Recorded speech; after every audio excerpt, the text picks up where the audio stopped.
हमेशा पहनावे पे शिकायत रहती थी, कौन क्या खा रहा है इस पे शिकायत रहती थी।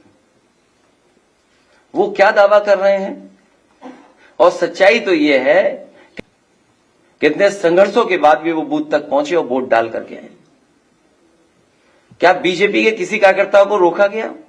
ये उनकी स्ट्रेटेजी थी। आप एक एक बूथ उठा के देख लीजिए बीजेपी का, उन्होंने बूथ कैप्चर करके 90% से ज्यादा वोट डाल दिया अपने बूथ पर। जिन अधिकारियों ने धांधली की है, कागज उनका पीछा नहीं छोड़ेगा। सीसीटीवी या जो हमारे समाजवादियों के पास बड़े पैमाने पर रिकॉर्डिंग है, उन सबको चुनाव आयोग के सामने रखा जाएगा। उसमें मुझे उम्मीद है कि आप लोग भी सहयोग करेंगे। समय समय पर आप भी समाजवादी पार्टी का सहयोग करें लोकतंत्र मजबूत करने के लिए। उन वीडियोस को जरूर चलाएं आप लोग भी।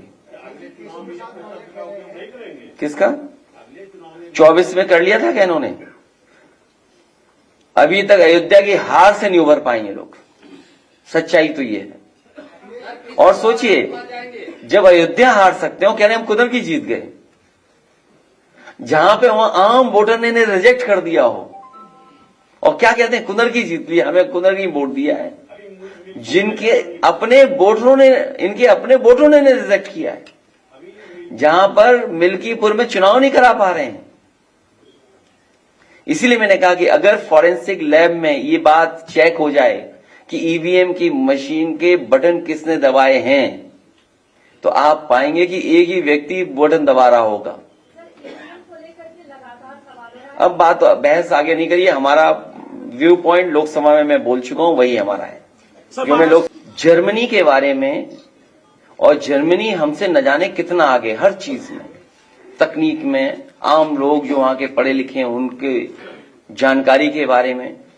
और जब दुनिया का सबसे बड़ा उद्योगपति भी सवाल उठा रहा है, जो इसी क्षेत्र का सबसे ज्यादा जानकार है, अभी जिनका डिप्टी सीएम का आपने नाम लिया, वो क्या जानते होंगे ये इलेक्ट्रॉनिक के बारे में?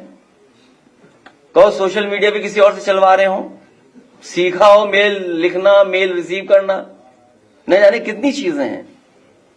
और जो नया आ गया जीपीटी चैट, वो कहो इस्तेमाल करना, अब सीखे हो, शायद न सीख पाए हो। उसमें ऐसी फौज है उस दल में ऐसे लोगों की।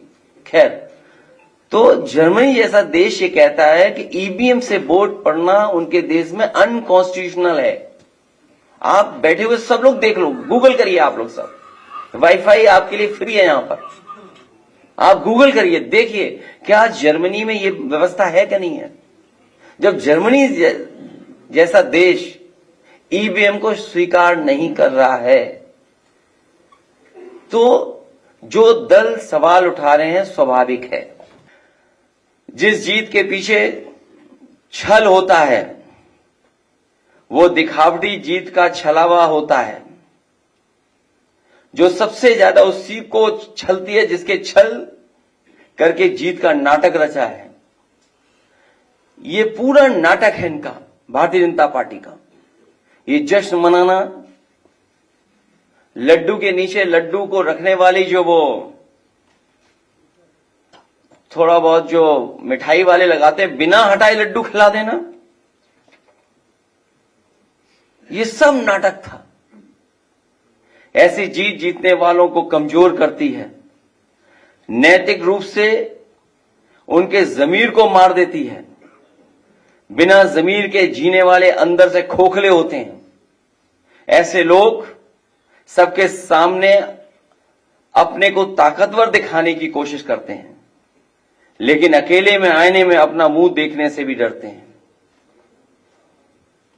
भाजपा का हारने का डर तो उसी दिन साबित हो गया था जिस दिन उसने पीडीए के अधिकारी कर्मचारियों को चुनाव से हटा दिया था, जिससे इनके अपने लोग वहां सेट किए जा सकें और धांधली की गवाही देने वाला कोई न हो। हमने तो भाजपा की बदनीयत को समझकर तब ही विरोध किया था, लेकिन जब शासन प्रशासन के